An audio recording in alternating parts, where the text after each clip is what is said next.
Hello everyone, हाय learners. मैं हूं विश्ववर्धन। आप देख रहे हैं let's crack judiciary with Unacademy. I know काफ़ी दिन हो गए थे, वीडियोस नहीं आ रहे थे, बट अब से आई प्रॉमिस कि जो है ना ये हमारी वीडियो वाली स्ट्रीक जो है वो कंटिन्यू चलते रहेगी। करंट अफेयर्स पे मैं आप लोगों को अपडेटेड रखता रहूँगा रेगुलर वीडियोस ला करके।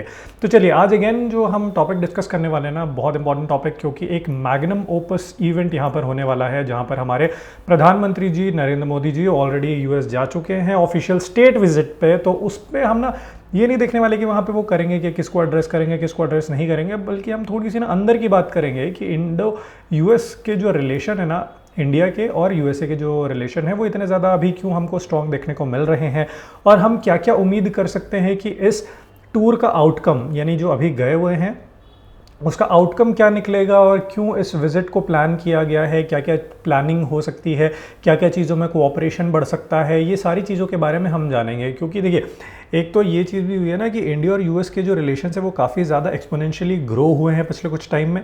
कहाँ पे वो समय था जब इंडिया के ऊपर यूएसए ने सैंक्शन लगा दिए थे क्योंकि हमने न्यूक्लियर टेस्ट किए थे, ठीक है, और वो ज़्यादा से ज़्यादा पाकिस्तान को सपोर्ट करता था। लेकिन आज के टाइम में पाकिस्तान की हालत क्या है वो किसी से छुपी नहीं है, सभी को पता है।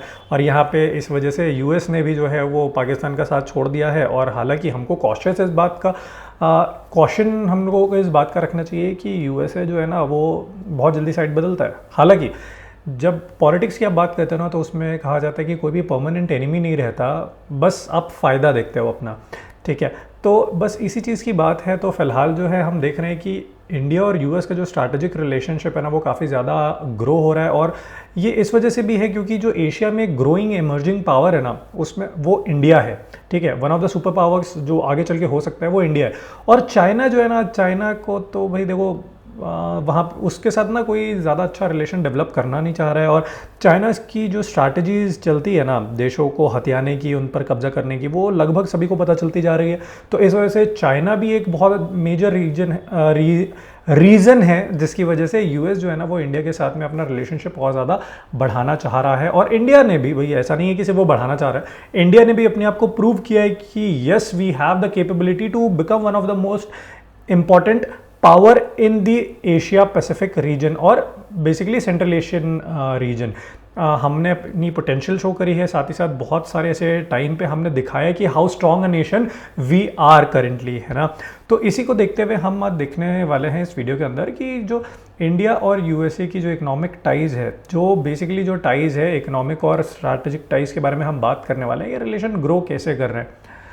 तो देखिए एट द हार्ट यही चीज़ है कि नरेंद्र मोदी जी फिलहाल एक यूनाइटेड स्टेट्स के टूर पे गए हुए हैं, ऑफिशियल स्टेट विजिट की होने वाली। ऑफिशियल स्टेट विजिट का मतलब होता है कि जहाँ पे उनके हेड ऑफ द स्टेट यानी जो प्रेसिडेंट है उन्होंने हमारे हेड ऑफ द स्टेट यानी नरेंद्र मोदी जी उनको इनवाइट किया है ऑफिशियली कि आप यूएस आइए।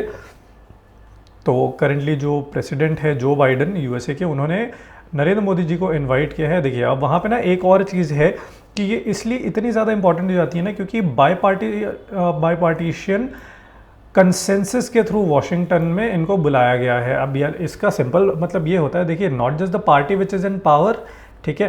तो वहाँ पे ना डेमोक्रेट्स और रिपब्लिकन सिर्फ दो ही पार्टी है, तो दोनों पार्टी के कंसेंसस के साथ यानी दोनों पार्टी ने मिलजुल करके ये स्टेटमेंट दिया और इस प्रस्ताव को पारित किया, यानी आगे बढ़ाया इसको कि भाई जो हमारे इंडिया के प्राइम मिनिस्टर है उनको यूएसए बुलाना चाहिए एक ऑफिशियल स्टेट विजिट पे। और उसके बाद जो है ना इनको बुलाया जा रहा है। अब इसके बाद क्या हुआ कि leader of the two chambers of US Congress to address joint meeting of Congress for the second time. अब सिंपल सी बात यह है कि जब क्योंकि बाई दोनों ही पार्टी डेमोक्रेट्स और रिपब्लिकन्स ने दोनों ने मिलकर के इस चीज़ को डिसाइड किया और नरेंद्र मोदी जी को यूएस बुला रहे हैं, तो वहाँ पे एक और बड़ी चीज़ ये होने वाली है कि Narendra Modi ji for the second time US के कांग्रेस के अंदर में जो है वो उनको एड्रेस करने वाले हैं। वहाँ पे बेसिकली उनकी एक स्पीच होने वाली है। अब यहाँ पे ना आप कंफ्यूज मत होना कांग्रेस से कि कांग्रेस ना वहाँ की कोई पार्टी नहीं है। मैं चाहूँगा कि आप इस पर ध्यान दो। देखो ये जो पूरी बिल्डिंग दिख रही है ना, ये कहीं ना कहीं आपको किससे सिमिलर दिखेगी। आप अगर जो लोग कलकत्ता में रह रहे हैं या कलकत्ता गए होंगे तो विक्टोरियल मेमोरियल वहाँ पर है, तो लगभग वैसे ही कुछ मिलती जुलती ये बिल्डिंग है और इस बिल्डिंग को ही कहा जाता है कांग्रेस। तो बेसिकली जैसे हमारे इंडिया में हमारा पार्लियामेंट है, तो यूएस में वो लोग पार्लियामेंट ना बुला के इसको कांग्रेस कहते हैं, जो कि दो हाउसेस से मिलकर बना होता है। एक होता है द हाउस ऑफ रिप्रेजेंटेटिव्स और दूसरा होता है the senate. House of representative यानी हमारा जैसे लोकसभा होता है हाउस ऑफ रिप्रेजेंटेटिव, ये वहां का लोकसभा है, लोकसभा। और जो सेनेट है ना उसको आप लगभग आप राज्यसभा से कंपेयर कर सकते हो, ठीक है। तो जो अपर हाउस होता है यानी कि जो सेनेट होता है उसमें प्रेसिडेंट आ जाते हैं, फिर प्रोटेम प्रेसिडेंट वहाँ पर आ जाते हैं, senior majority leader, senate minority leader, ये सारे लोग मिल करके जो है ना राज्यसभा को बनाते हैं। और यहाँ पे जितने भी रिप्रेजेंटेटिव्स हैं जो चुन करके आते हैं वो आपका बनाते हैं हाउस ऑफ रिप्रेजेंटेटिव, जो कि लोअर हाउस होता है, या बेसिकली वहाँ का राज्यसभा। तो उनका जो पार्लियामेंट है यानी उनकी जो कांग्रेस है ना उसको सब ये नरेंद्र मोदी जी जो है वो एड्रेस करने वाले हैं। देखिए मोर सो ऐसे ही कुछ हुआ था, इन्होंने 2016 में भी ये हमारे नरेंद्र मोदी जी, ये इनका कांग्रेस का हॉल, और वहाँ पर कांग्रेस को जो है वो मोदी जी ने एड्रेस किया था 8 जून 2016 को। और ये सेकेंड टाइम होगा जब वो वहाँ के यूएस के जो कांग्रेस है उसको एड्रेस करेंगे। इसके बाद अब थोड़ा सा बात कर लेते हैं कि क्या क्या मुख्य कारण रहे हैं जिसकी वजह से इतना ज़्यादा ये इकोनॉमिक कोऑपरेशन हमको देखने को मिल रहा है। तो ये जो मीटिंग जो स्टार्ट होगी ना, वहाँ जाने का मुख्य उद्देश्य एक तो ना इकोनॉमिक एंगेजमेंट है। इकोनॉमिक एंगेजमेंट का मतलब होता है कि यार ट्रेड, कॉमर्स, व्यापार, ये सारी चीज़ों को बढ़ाना सबसे ज़्यादा मुख्य उद्देश्य यहाँ पर इस पूरे विजिट का होने वाला है। सबसे पहले इकोनॉमिक विजिट की बात करते हैं। तो अभी इंडिया यूएस की स्ट्रेटेजिक पार्टनरशिप के बारे में बात की जा रही है, और कहीं ना कहीं दोनों की मतलब इंडिया की और यूएस की जो एक ना बायलैटरल रिलेशनशिप बढ़ रही है ग्लोबल स्ट्रैटेजिक पार्टनरशिप को लेके। अभी पिछले कुछ टाइम क्या बेसिकली हम अगर बात करें ना तो कोरोना के टाइम से थोड़ी ज़्यादा डीपन हुई है ये स्ट्रैटेजिक पार्टनरशिप, क्योंकि यूएस चाहता है अपना एशिया में प्रेजेंस, और एशिया में सुपर पावर इमर्जिंग जो है वो इंडिया है। और एक और कॉमन बात इंडिया और यूएस की कि दोनों की चाइना से नहीं पटती है, ठीक है। तो इंडिया को चाइना को काउंटर करने के लिए यूएस की हेल्प चाहिए, तो वहीं पे यूएस को भी चाइना को काउंटर करने के लिए इंडिया की हेल्प चाहिए, क्योंकि यूएसए को पता है पाकिस्तान के पास तो जाने का कोई मतलब बनता नहीं है, और उसके अलावा एशिया में कोई अभी सुपर पावर है भी नहीं, ठीक है। पहले चाइना जरूर था, लेकिन अब चाइना को क्योंकि काउंटर करना है तो उसके बाद सेकंड पोजीशन पे हम ही आते हैं, ठीक है। तो इंडिया ही आता है। इस वजह से इंडिया के साथ ना बहुत ज़्यादा इकोनॉमिक कोऑपरेशन जो है उसकी बात की गई है। ये ऐसा नहीं है कि सिर्फ हम ही इकोनॉमिक कोऑपरेशन चाह रहे हैं, ये एक्चुअली यूएस भी चाह रहा है कि इकोनॉमिक कोऑपरेशन बनता रहे। अब इसके अलावा अगर हम बात करें ना तो इस वजह से क्या हो रहा है कि ग्लोबल स्ट्रैटेजिक पार्टनरशिप जो इंडिया और यूएस की स्ट्रैटेजिक पार्टनरशिप हो रही है ना, इवन इसी के अंदर में डिफेंस पार्टनरशिप को भी आप ले सकते हो, वो काफ़ी ज़्यादा ग्रो हो रही है। आगे उस बारे में बात करेंगे वीडियो में। इसके अलावा क्या है, देखो इंडिया और यूएस की इतनी ज़्यादा इसलिए भी बनती है कि देखो ऐसा नहीं है कि हमारा कल्चर वगैरह सब सेम है या लोग एक ही चीज़ सोचते हैं। इट्स जस्ट दैट कि हम एक शेयर्ड डेमोक्रेटिक वैल्यू का आइडिया शेयर करते हैं कि भाई हम इंडिया में भी चाहते हैं कि सब कुछ लोकतांत्रिक तरीके से हो, डेमोक्रेसी हो। वैसे ही यूएस भी जो है वो डेमोक्रेसी पे ही इस्टेब्लिश हो रखा है। USA is called the most oldest democracy, whereas India is called the largest democracy. तो इसलिए ओल्डेस्ट और लार्जेस्ट डेमोक्रेसी के बीच में एक हार्मनी से आपको देखने को ज़रूर मिल रही है अभी के टाइम पे। और इसके अलावा देखो convergence of interest on regional and global issues. तो जो रीजनल इशू है, जैसे आप इंडो पैसिफिक का आगे हम बात करेंगे, तो रीजनल इशूज़ जो है एशिया के पैसिफिक रीजन के जो रीजनल इश्यूज़ है उन सबको कंबाइन करना है। इसके अलावा जो ग्लोबल इश्यूज़ हैं उन सबको भी टैकल करने के लिए देशों को साथ में आकर के काम करना पड़ेगा। इस वजह से जो ये रिलेशनशिप आपको देखने मिल रहा है, अब यहाँ पर आप देखोगे ना तो ये जो रिलेशनशिप देखने को मिल रहा है ये बहुत ज़्यादा सिग्निफिकेंट है। इस बारे में मैंने शुरुआत में ही वीडियो में बात करी थी कि इंडिया वो देश रहा हुआ है जिसके ऊपर यूएसए ने सैंक्शंस लगाए थे 25 साल पहले, ठीक है, क्योंकि हमने न्यूक्लियर टेस्ट कर लिया था ताकि हम अपने थ्रेट्स को डिटर कर सके, ठीक है। डिटरेंस एक हमने यहाँ पर बनाया था, तो उस चीज़ को लेकर के यूएसए ने हमारे ऊपर इकोनॉमिक सैंक्शंस लगा दिए थे। और अब बात यह है कि India is such a powerful nation कि यूएसए जो है वो इंडिया के साथ टाइज बनाना चाहता है और इंडिया की बहुत ज़्यादा ज़रूरत है यूएस को। तो ये हमारी जो एक्सपोनेंशियल ग्रोथ है ना उसको दर्शाता है। इसके अलावा थोड़ी ट्रेड वगैरह के बारे में बात करें, क्योंकि इकोनॉमिक एंगेजमेंट की जब बात करें तो ट्रेड की बात करना बनता है। तो अभी के हिसाब में ना लगभग 191 बिलियन यूएस डॉलर्स के आसपास का इंडिया और यूएसए का ट्रेड चलता है। 191 बिलियन यूएस डॉलर्स के आसपास का इंडिया और यूएसए का ट्रेड है, काफ़ी अच्छा खासा। और US India's largest trading partner, US जो है वो इंडिया का लार्जेस्ट ट्रेडिंग पार्टनर बन गया, क्योंकि पहले रशिया को बोला जाता था, लेकिन रशिया के ऊपर भी क्योंकि बहुत सारे सैंक्शंस लगे हुए हैं, तो देखा जाए तो अभी यूएस ही जो है ना वो हमारा लार्जेस्ट ट्रेडिंग पार्टनर बना हुआ है। और उसके साथ ही साथ यूएस के साथ एक चीज़ और अच्छी है हमारी और यूएस की, कि हमारा एक ना favourable balance of trade position भी है यूएस के साथ। और यहाँ पर एक हमारे लिए जो अच्छी बात वो होती है वो ये है कि यहाँ पर यूएस जो है ना वो adverse balance of trade position में आता है। देखो फेवरेबल और एडवर्स की जब हम बात कर रहे हैं ना, तो उस चीज़ को चलो मैं आपको ना आगे चल के इसको समझाता हूँ। तो उसके पहले देख लीजिए कि यूएस के लिए ना India is the 9th largest trading partner. हमारे लिए तो लार्जेस्ट ट्रेडिंग पार्टनर यूएसए है, लेकिन यूएसए के लिए हम 9th नंबर पे आते हैं, यानी वी हैव सम ग्रेविटी। ठीक है, तो देखिए मैं तो आप लोगों को ना ये समझाने की कोशिश करता हूँ कि बैलेंस ऑफ ट्रेड क्या होता है। बेसिकली क्या होता है, मान लो चलो इसी के थ्रू देखते हैं।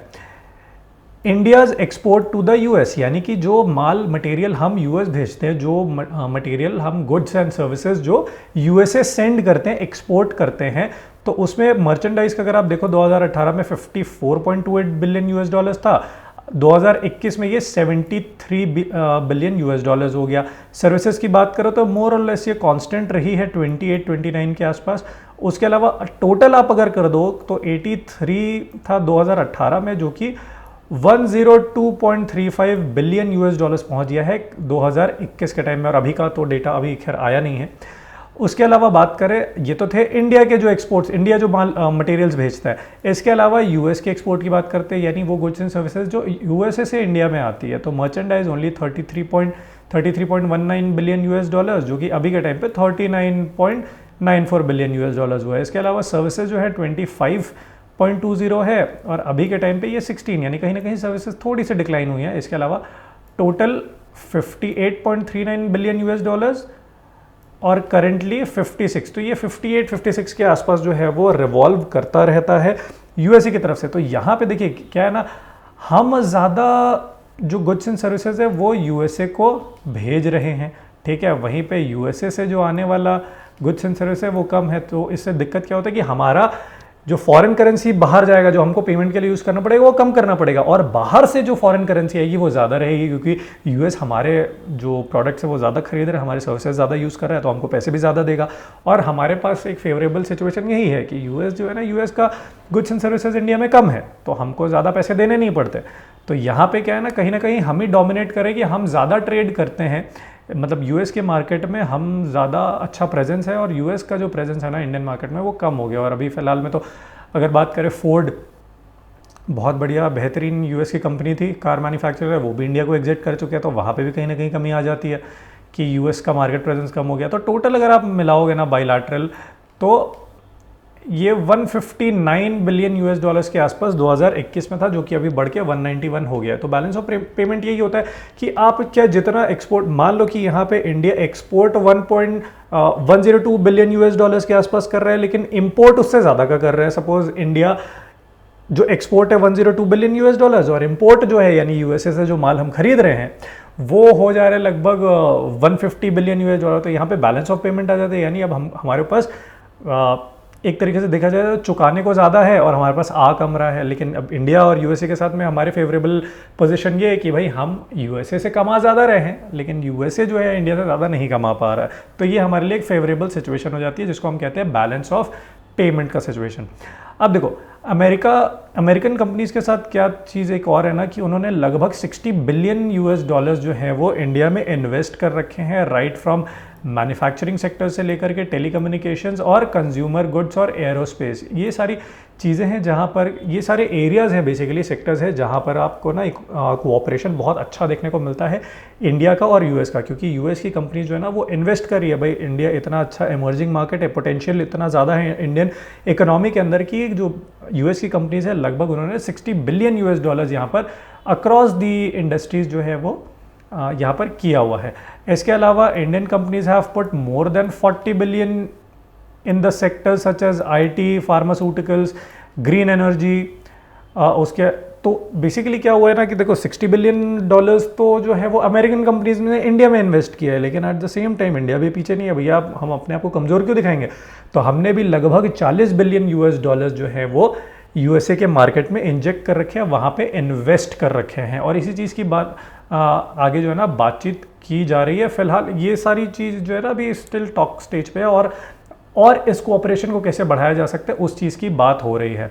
और यहाँ पर देखो यूएस इंडिया बिजनेस काउंसिल जो है, यूएस इंडिया बिजनेस काउंसिल जो है, उन्होंने 12 जून को ये बताया था कि लगभग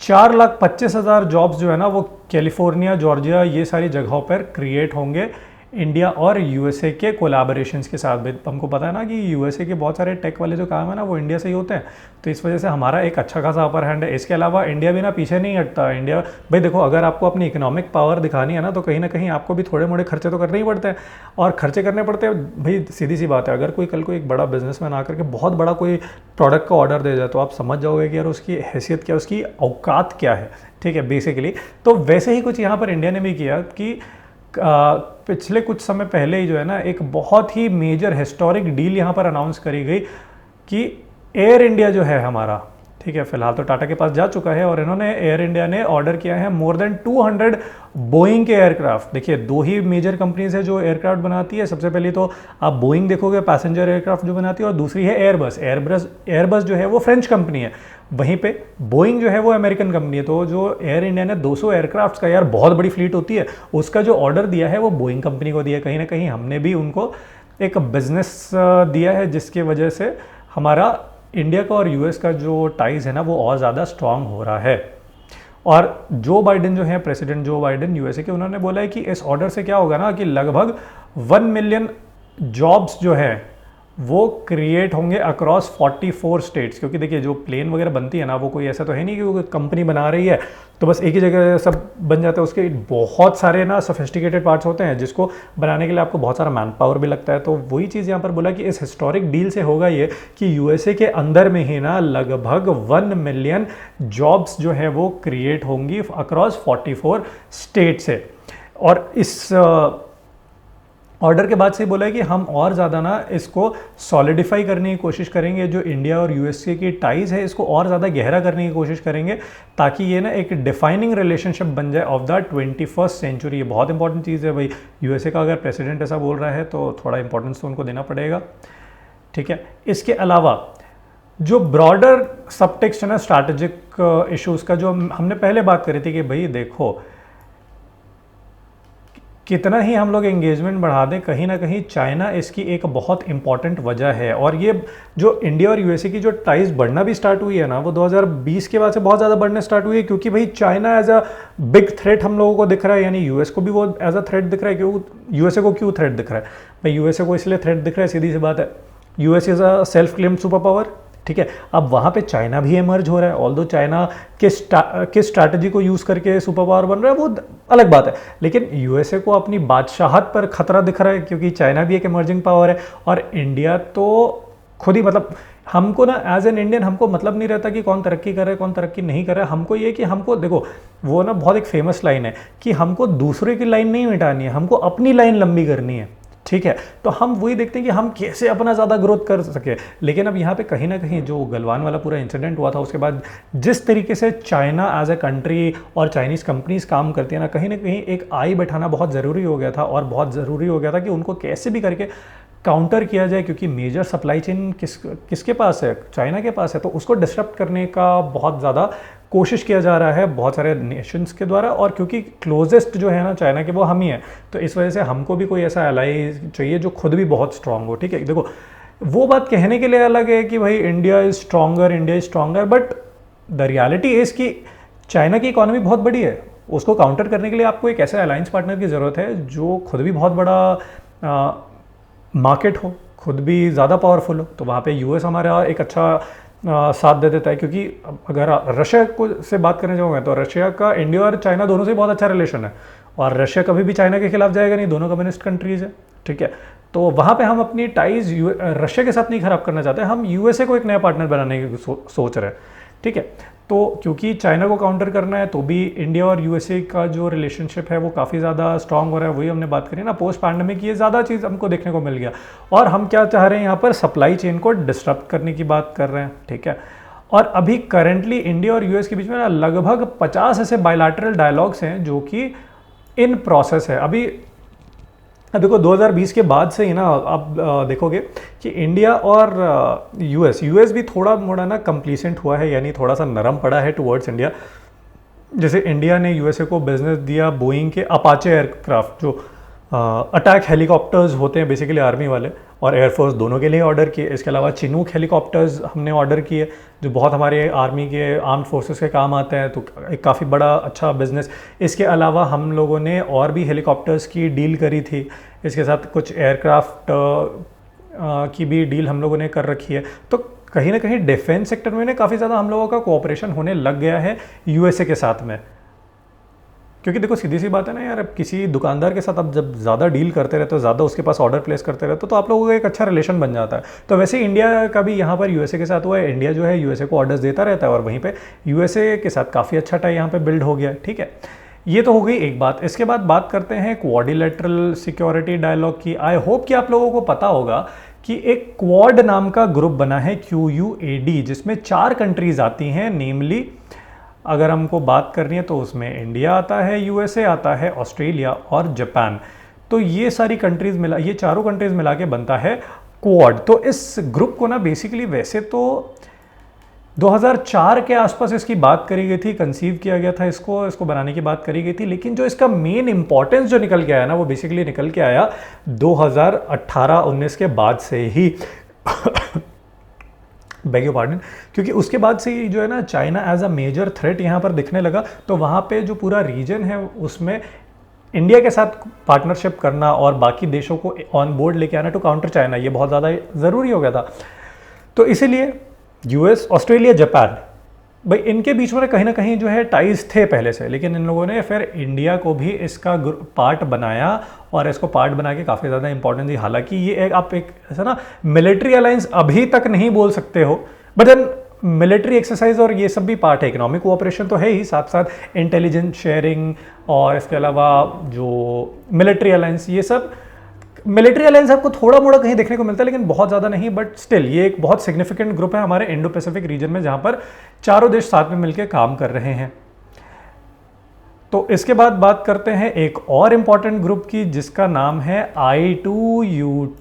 तो I2U2 में क्या आता है, इजराइल, इंडिया जो है वो I, तो ये हो गए I2, और यूएसए और यूनाइटेड अरब अमीरात हो गए U2। तो आई होप कि अब आपको पता चल गया होगा कि I2 और U2 ये जो इतना इनोवेटिव नाम रखा गया है वो किसकी वजह से है, क्योंकि इंडिया इजराइल इज I2 और United Arab Emirates UAE and USA both are U से स्टार्ट होता है, तो U2। ठीक है, तो I2U2 अगेन एक बहुत इंपॉर्टेंट यहाँ पर फोरम बनाया गया है, जो ना basically joint investments, new initiatives, power, energy, transportation, space, health, food security across different industries, different sectors जो है ना उसमें कोऑपरेशन की बात करता है ये I2U2। बेसिकली अगर आप बोलोगे तो ये इकोनॉमिक और रिसर्च डेवलपमेंट वो चीज़ों पे ज़्यादा बेस होने वाला है, जहाँ पे हम ना कोशिश कर रहे हैं कि सप्लाई चेन्स जो है ना उसको कहीं ना कहीं डाइवर्सिफाई करने की कोशिश कर रहे हैं, जो कि चाइना में ही पूरी बसी हुई है, उसको चाइना से निकालना है भाई। तो इस वजह से ना एक ये I2U2 जो ग्रुप बना है, क्योंकि देखो ऑलरेडी यूएसए की क्या है, इजराइल से बहुत अच्छी बनती है, यूएई से बहुत अच्छी बनती है, और फिर उसके बाद अब इंडिया से भी अच्छी बनने लगी है। तो बोला गया कि एक यहाँ पे भी एक ग्रुप बना दिया जाए। तो क्वाड के अलावा ये भी एक सिग्निफिकेंट ग्रुप है जिसमें यूएसए और इंडिया काफ़ी इंपॉर्टेंट पार्टनर्स है। तो इसके अलावा और क्या है, अभी जनवरी में ही जो हमारे नेशनल सिक्योरिटी एडवाइज़र हैं अजीत डोवाल जी, वो यूएसए के NSA यानी जो वहाँ के नेशनल सिक्योरिटी एडवाइज़र हैं, उनसे बात करके एक initiative on critical and emerging technologies इस चीज़ को इनिशिएट किया है। ठीक है, तो ये एक क्या इनिशिएटिव है, ये बेसिकली टेक्नोलॉजिकल एडवांसमेंट के लिए, टेक्नोलॉजीज शेयर करने के लिए, डेवलप करने के लिए एक इनिशिएटिव लाया गया है यूएसए और इंडिया के बीच में, कि जहाँ पे ना इंडिया और यूएसए इस इनिशिएटिव के अंदर में जो अभी नई नई टेक्नोलॉजीज डेवलप हो रही है उसमें कोऑपरेट कर सकें, कुछ टेक्नोलॉजी शेयर कर सकें, इन सारी चीज़ों के बारे में बात हो रही है। और इसके अलावा एक बहुत इंपॉर्टेंट चीज़ यहाँ पे बात की गई, वो थी सेमीकंडक्टर की सप्लाई चेन के बारे में। तो अभी क्या है ना, करेंटली जो सेमीकंडक्टर्स की सप्लाई चेन है वो कहीं ना चाइना ही कंट्रोल करता है। ठीक है, तो इस चीज़ को चाइना से बाहर निकालने की बात की जा रही है। हम बोले कि हमको एक और ऑल्टरनेटिव चाहिए कि जहाँ पे सिर्फ चाइना के हाथ में कंट्रोलिंग ना हो सेमीकंडक्टर्स की, बल्कि अभी जैसे कुछ समय पहले, साल 2 साल पहले पूरे वर्ल्ड में सेमीकंडक्टर्स की शॉर्टेज हो गई थी। अब ये शॉर्टेज का भी मुझे पता है इस वजह से चला क्योंकि उस समय मुझे एक प्ले स्टेशन ऑर्डर करना था और प्ले स्टेशन बन ही नहीं पा रहे थे क्योंकि सेमीकंडक्टर की शॉर्टेज हो रखी थी। तो इस वजह से बहुत ज़्यादा ना इश्यूज आने लग गए थे। तो अब सेमीकंडक्टर की जो सप्लाई चेन है उसको चाइना से बाहर निकल के और भी ऑल्टरनेटिव डेवलप करने की बात करी जा रही है इस इनिशिएटिव के अंदर में, क्योंकि यार सेमीकंडक्टर बहुत इंपॉर्टेंट चीज़ होता है। लगभग सारे आपके जो इलेक्ट्रॉनिक इक्विपमेंट्स है ना उस पर काम में आता है। और अभी तो भाई ईवीज बन रही हैं और क्या कहते हैं electric car, electric two wheeler, जो सब कुछ बन रही है उसमें तो सेमीकंडक्टर्स का बहुत ज़रूरी काम होता है। तो इसीलिए उसको कहीं ना कहीं बाहर निकालने की ज़रूरत है चाइना से, और एक ऑल्टरनेटिव दूसरे देशों में भी स्टैब्लिश करने की ज़रूरत है जहाँ पे सप्लाई चेन ना, इवन चलो हमको चाइना नहीं भी देना तो वी हैव एन ऑल्टरनेटिव कि हम और कहाँ से ले सकते हैं। तो ये चीज़ होनी बहुत ज़रूरी है। अब ये जो पूरी विजिट की जा रही है ना उसमें स्ट्रैटेजिक तौर पे तो देखो ना 3 मेन अपसाइड है हमारे लिए, कि 3 इंपॉर्टेंट चीज़ हमारे लिए क्या रहने वाली है। सबसे पहला है कि India getting aligned for a more central role, यानी कि अभी जो आप देख रहे होगे ना इंडिया का रोल कहीं ना कहीं बढ़ता ही जा रहा है। जैसे रशिया यूक्रेन का वॉर चल रहा था तो वहाँ पे काफ़ी कंट्रीज़ ने ये डिमांड किया था कि भैया इंडिया शुड स्टेप इन, कि वही यूक्रेन और रशिया के बीच में मंडोली करवा सकते हैं, नॉट इवन यूएसए, ठीक है, और any other country which might claim they are super power.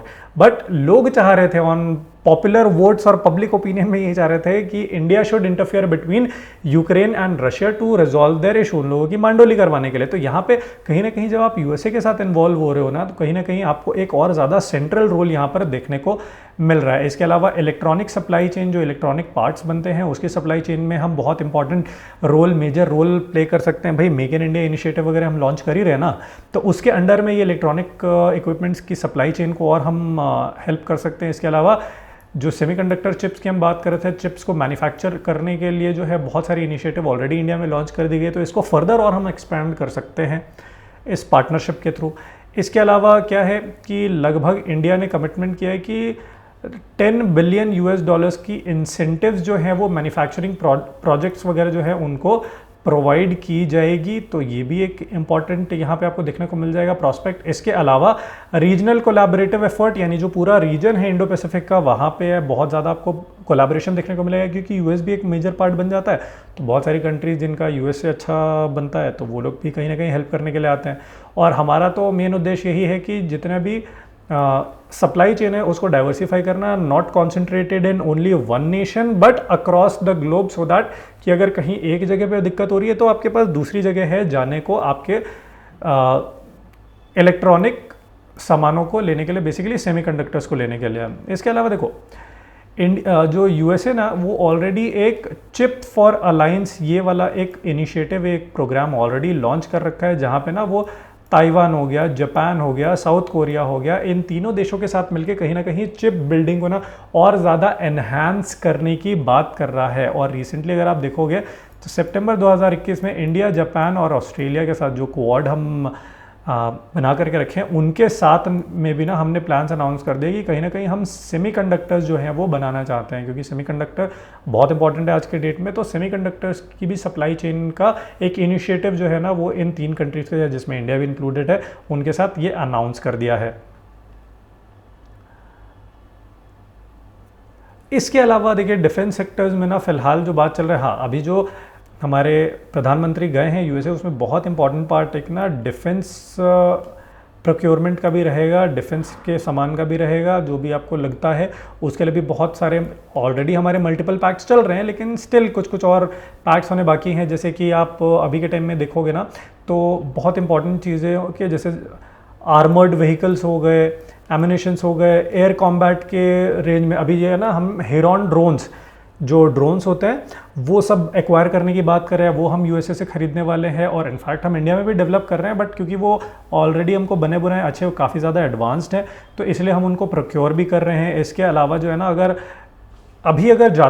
Modi ji की सारी मीटिंग वगैरह सक्सेसफुल हो जाती है ना तो बहुत बड़ा लार्जेस्ट आर्म्स का, वर्ल्ड्स लार्जेस्ट आर्म के इंपोर्टर से हम ना एक मैन्युफैक्चरर बन जाएंगे, क्योंकि हम बात कर रहे हैं यहाँ पे लाइसेंस लेके जीई के F414 टर्बोफैन जेट इंजन्स को इंडिया में ही प्रोड्यूस करने का, मैन्युफैक्चर करने का। Basically ji stands for general electric. वो ना वर्ल्ड की, वैसे तो यूएस बेस्ड कंपनी है, लेकिन वर्ल्ड की one of the most renowned company है जो कि जेट इंजन बनाती है और उनके पास जेट इंजन की टेक्नोलॉजी है।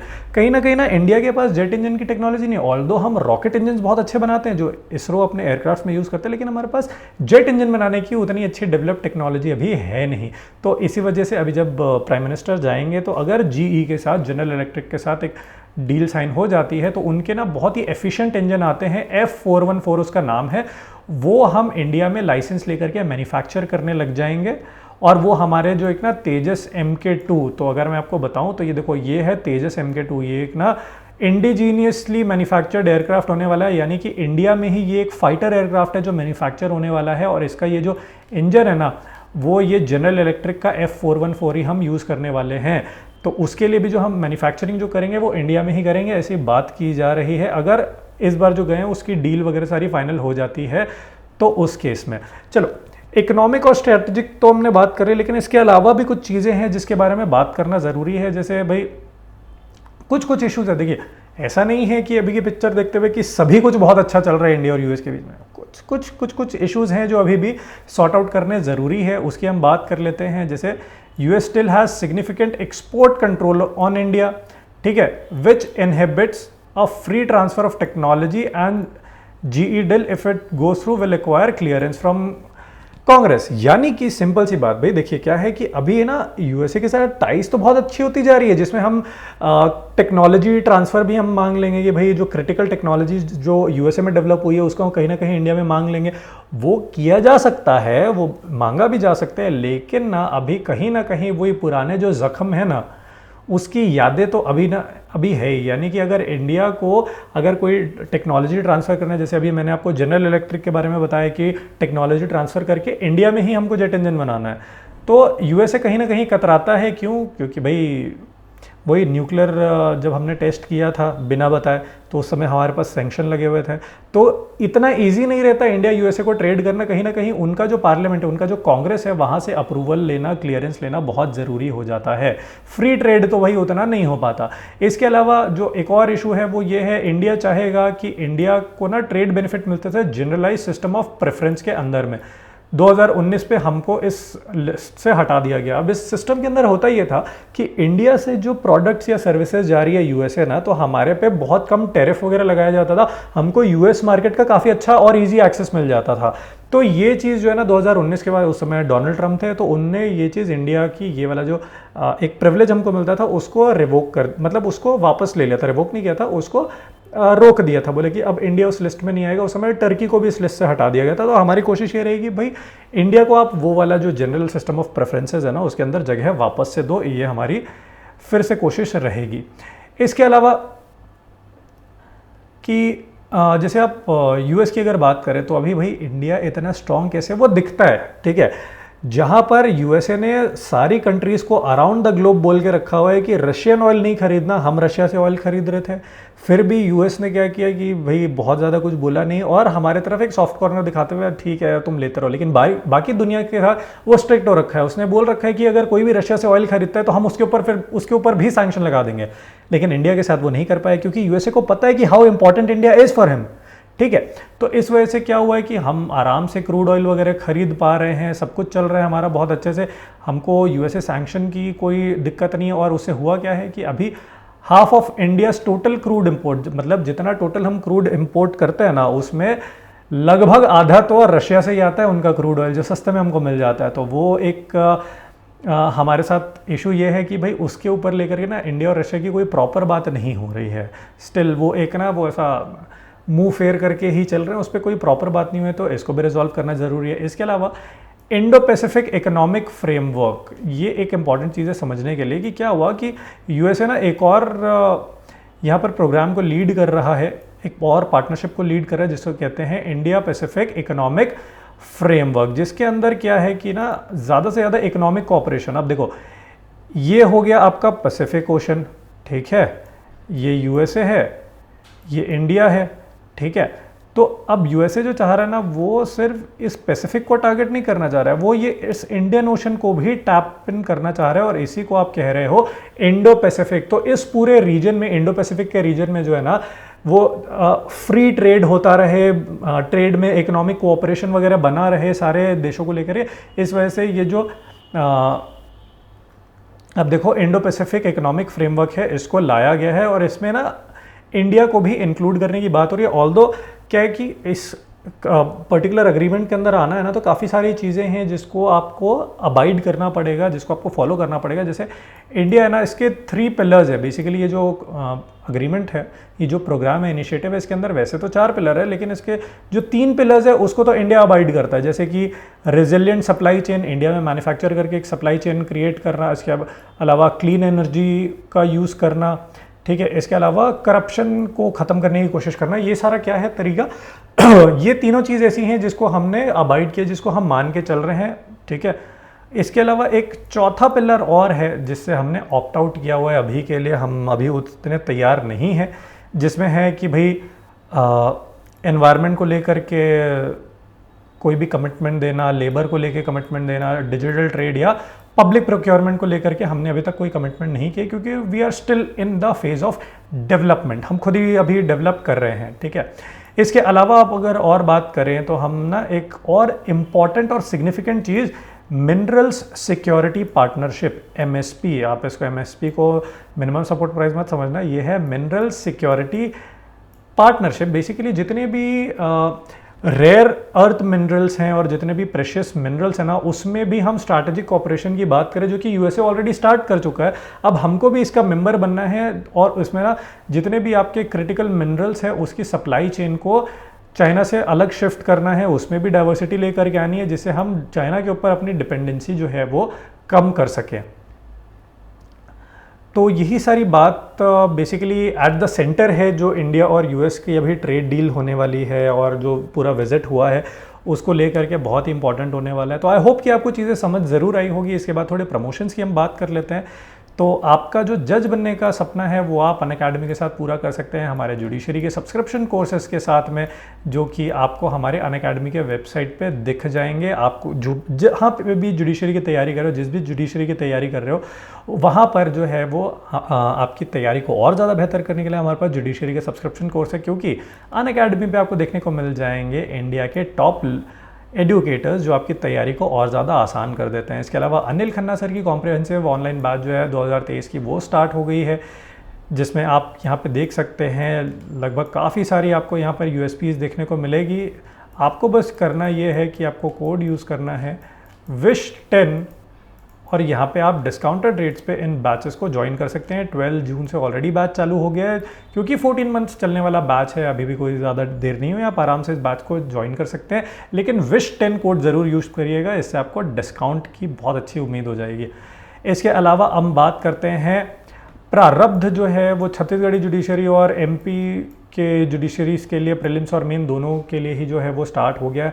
15 जून से स्टार्ट हो गया, 6 महीने का ये बैच चलने वाला है, और टॉप एडुकेटर्स हमारे पास यहाँ पर अवेलेबल है जो आपकी तैयारी और ज़्यादा बेहतर कर देंगे। आपको कोड यूज़ करना है WISH10, और यहाँ पे आप डिस्काउंटेड रेट्स पर जो है ना वो इस कोर्स को अवेल कर सकते हो।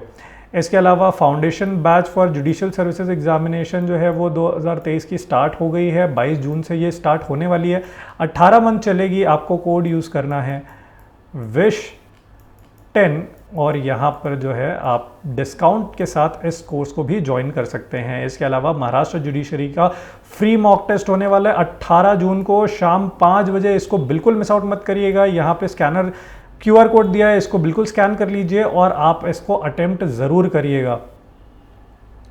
इसके अलावा बात करते हैं उत्तराखंड जुडिशरी के बारे में। मेन लिंकिंग बैच जो है वो भी 5 जून से स्टार्ट हो गई है, और इसको आप अभी भी ज्वाइन कर सकते हैं। बहुत ही अट्रैक्टिव प्राइस आपको यहाँ पर देखने को मिलता है। इस QR कोड को स्कैन करके आप ज्वाइन कर सकते हैं।